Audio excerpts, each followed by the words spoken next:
Sav Killz here. Yeah. First question, how did you start your career in hip-hop? Well, basically, hip-hop was always a major influence to me, man. Like, you know, growing up in Brooklyn, you know what I'm saying, being born and raised in Brooklyn, the culture was just always around me. So, you know, it was just a matter of time before, you know what I mean, I discovered that I had the ability to rhyme, you know what I mean, you know, and basically carry on from there, you know, and it just was a major influence, man, growing up in the early 80s, you know what I mean, I was born in like 78, you know what I'm saying, like, you know, growing up during the 80s, that was a major period in hip-hop, and it just took me by storm, man. It just took the world by storm, and it took me by, you know what I mean, me by storm also. So I always wanted to be a part of the culture. And when did you start? I started rhyming like back maybe like 94, 95. I really discovered that I had a knack for rhyming. But I really didn't take it seriously as far as start really trying to pursue it as a career. It's like maybe 98, 99. You know what I mean? And when did you start recording? Started recording about maybe 2000, 2001. And who did you first record with? It was a brother, you know what I'm saying?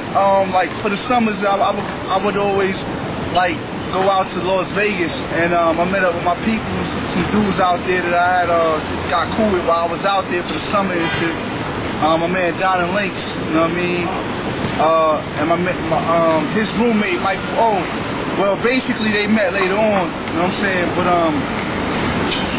I came back to Brooklyn. My man Mike O stayed out in Las Vegas or whatever. I came to Brooklyn, but Mike O was from Chicago, but he wanted to move back to the city.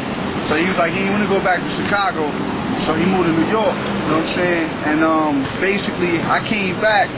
I was living out there for like almost a year. Like during like 90, what was that? Like 96, no 95. I was out there for like a year. And we had a little group thing going on out there, you know what I'm saying? And so I came back to Brooklyn. They stayed out there, and then later on they came back to New York. That's basically where it started. And did you put out a CD from that, or what resulted with that project? Nah, basically, is that solo or as a group? It was like a group thing, man. It was like it started. I was like it was called like Tribal Mysteries. You know what I'm saying? We was playing around with it. You know what I'm saying? But brothers had like a little manager out there that was working with. I came later on in the group. You know what I'm saying? But nothing never fell through. You know what I mean? So you know.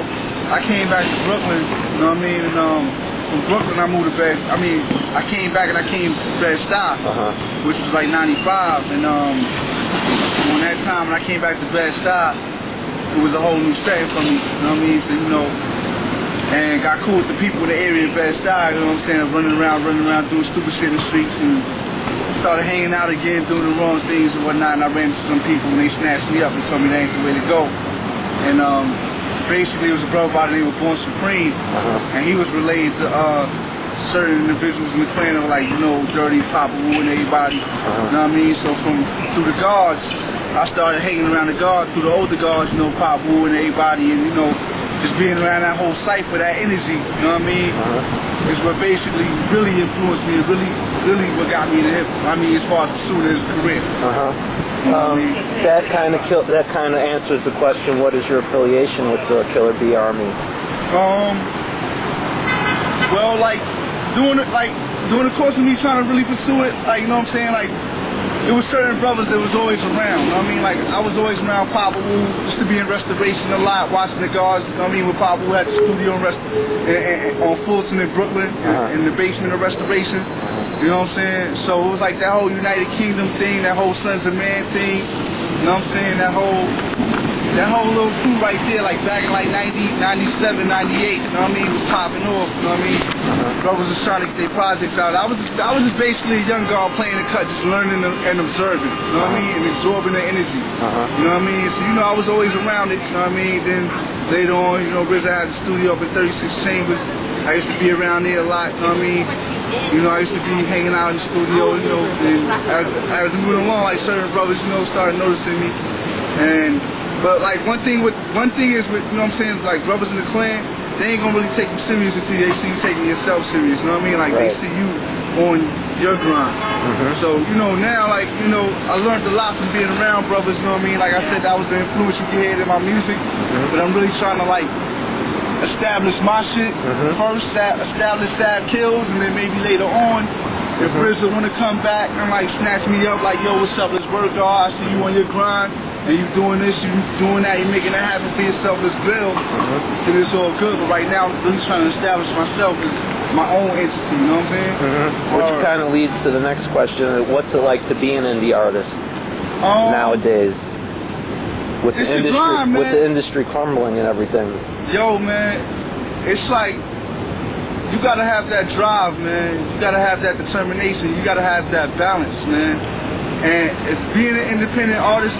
I mean, you out here, you out here selling your work, you know what I'm saying, selling your music and whatnot. It can take away from your creativity a lot, you know what I mean? So you gotta find some way to kind of like maintain that balance, man, you know what I'm saying? But it's not easy. You really gotta have that strong drive, man. You gotta be motivated, you gotta be focused. And especially in New York, it's the worst because New York is like, man, it's not too many supporters in New York, man. It's like, it's real hard in New York. So it can mentally drain you, man. You just gotta be strong enough to stick it out. You know what I mean? Create your buzz and move on. Do what you gotta do, you know what I'm saying? And keep it moving. When Old DB passed, what kind of effect did it have on you first, and then what kind of effect did it have on the whole clan? Oh, man, like, tell you the truth, that day, man, that shit, it really broke my heart, you know what I'm saying? Because that was somebody out the clan, like, I looked up to, you know what I'm saying? I mean, despite all the other bullshit that people say, you know, the drugs and all that, you know what I mean? I knew Dirty, man. I felt like I had a connection with that brother, because, like, what made me relate to the clan so much is that, like, you know, the struggle, man, you know what I'm saying? The struggle just to survive, man, you know what I'm saying? They expressed that in their music, man. It wasn't always about the money and the jewelry and the fake stuff, you know what I mean? Like, them brothers kept it. Them brothers gonna tell you they gonna give you the hell and they gonna give you the heaven, you know what I'm saying?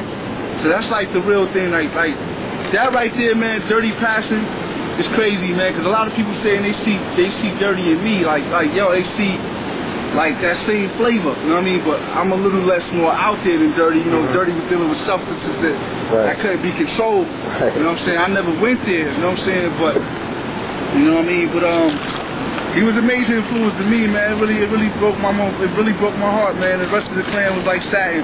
You know what I'm saying? Actually, I was in a concert the night before, you know what I'm saying, in New Jersey at Nassau Coliseum, you know what I'm saying? And you know, like, it was just something in the air that night, you know what I mean? It was crazy, like, it was just something, it was like a weird feeling that night, you know what I mean? Then the next day, that's when they got the word that he passed, you know what I mean?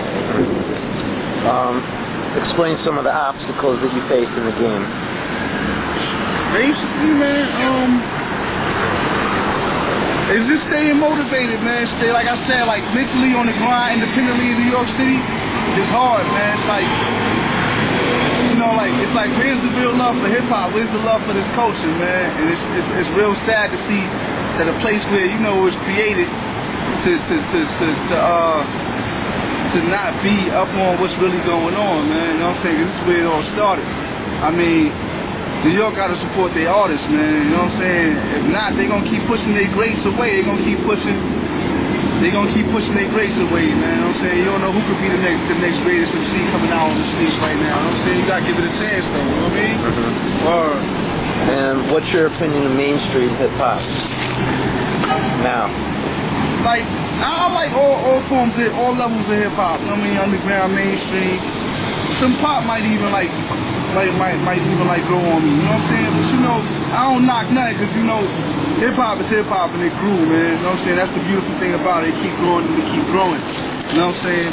But mainstream hip hop, I mean, right now, it's not what